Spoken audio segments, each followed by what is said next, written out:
Baik. Yang belakang gimana kabarnya?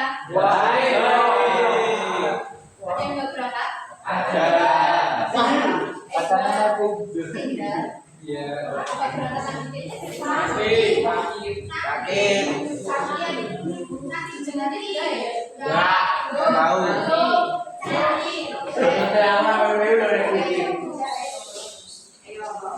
Sakit ya? Di sana. Sebelum masuk ke materi yang akan kita bahas tentang Balik raut. diakronis dan sinkronis dalam sejarah. Minggu lalu kalian belajar tentang apa? Ayo siapa yang ingat? Ya, saya ulang dulu. Loh, ada apa aja? Ada dua lagi yang belum disebutkan. Ayo, siapa yang lain? Kemarin disuruh apa belajar tentang apa? Periodisasi ya. Ingat ya. Nah, sebelum itu mau diingatkan kembali materi tentang kemarin. Kalian berapa sih? Siapa yang ingat? Kemarin yang kelamaan itu disuruh mencari peristiwa.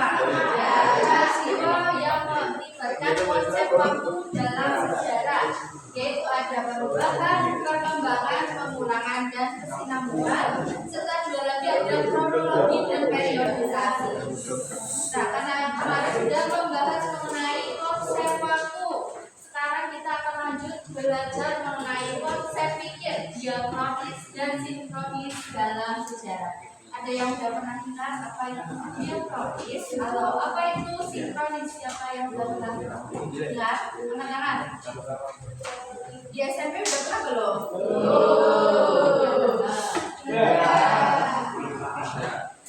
Ya, ini aja apa yang kalian tahu mengenai diakronis? Satu kata aja. Diakronis itu apa? Waktu. Terus yang lain? Apa? Apa? Nggak apa-apa. Apa? Melalui.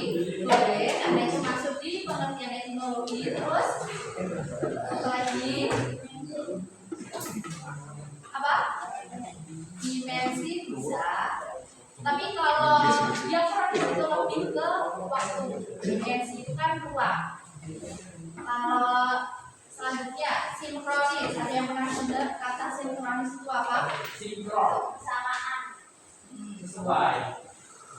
Terus ada lagi yang lain yang kalian ketahui tentang sinkronis? Baca dong yang lainnya. Yang lainnya juga ya. Semuanya satu kata aja ya, Mbak. Sepanjang-panjang karena nanti kita akan belajar lebih lanjut. Ayo yang belakang masih silakan. Cuma aja ya sebelumnya. Ya, tiga juga. Kalau nggak bisa diam kalian di depan ya. Ya, ada juga. Ya, siapa yang pembacaan sinkronis satu kata aja. Gambar. Apa? Gambar. Menggambarkan. Etimologi itu bukan masih etimologi. Etimologi itu menurut bahasa. Jadi sinkronis itu apa? Tadi sudah disebutkan ya. Sinkronis adalah terjadi secara bersamaan. Nah, kita akan membahas lebih detail lagi mengenai konsep pikir diakronis dan sinkronis dalam sejarah.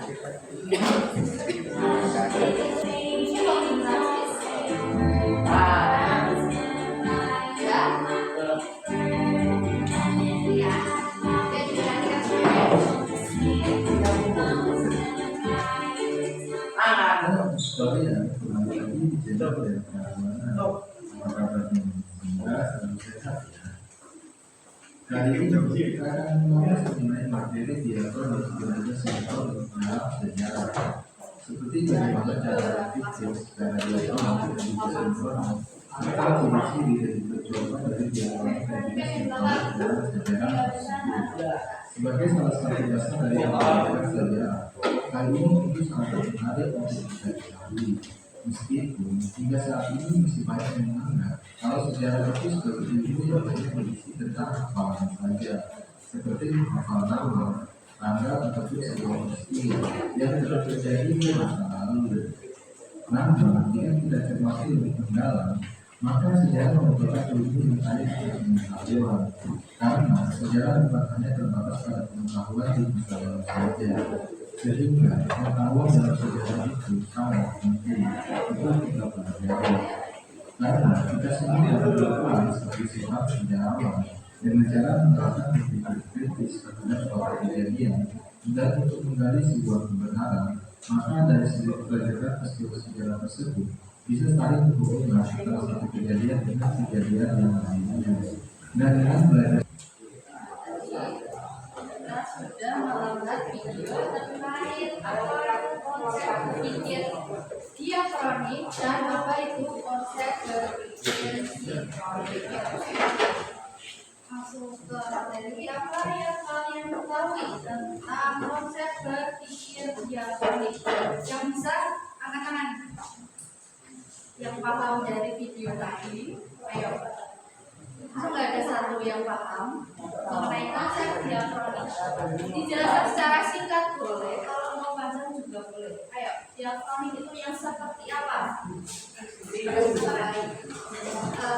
Diakronik itu ciri-cirinya memanjang di dimensi waktu dengan sedikit waktu tetapi terbatas dalam ruang sesuai dengan pengertian menurut etimologi yang berasal dari bahasa Latin, yaitu dia yang artinya melalui, kemudian kronik yang artinya waktu.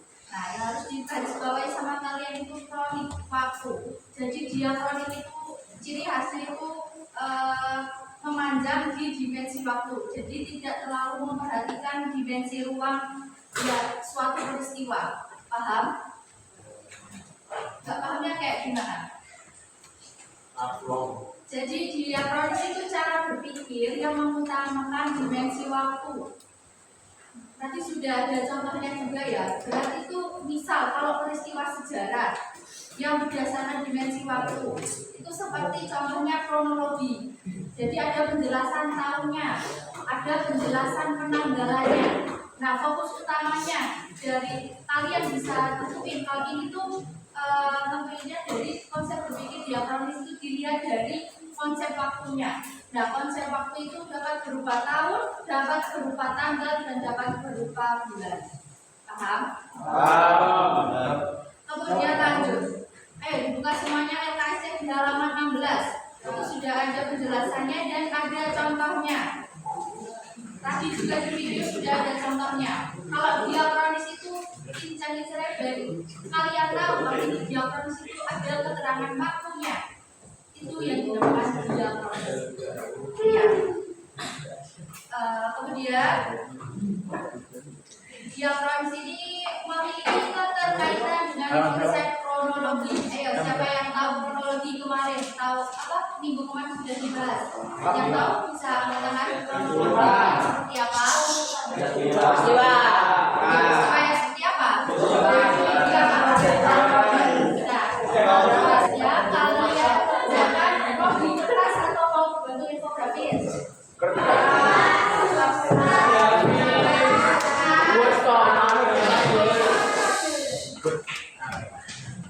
Tadi dari diskusi sama misalkan di kampus kan banyak sinyal. Sekarang di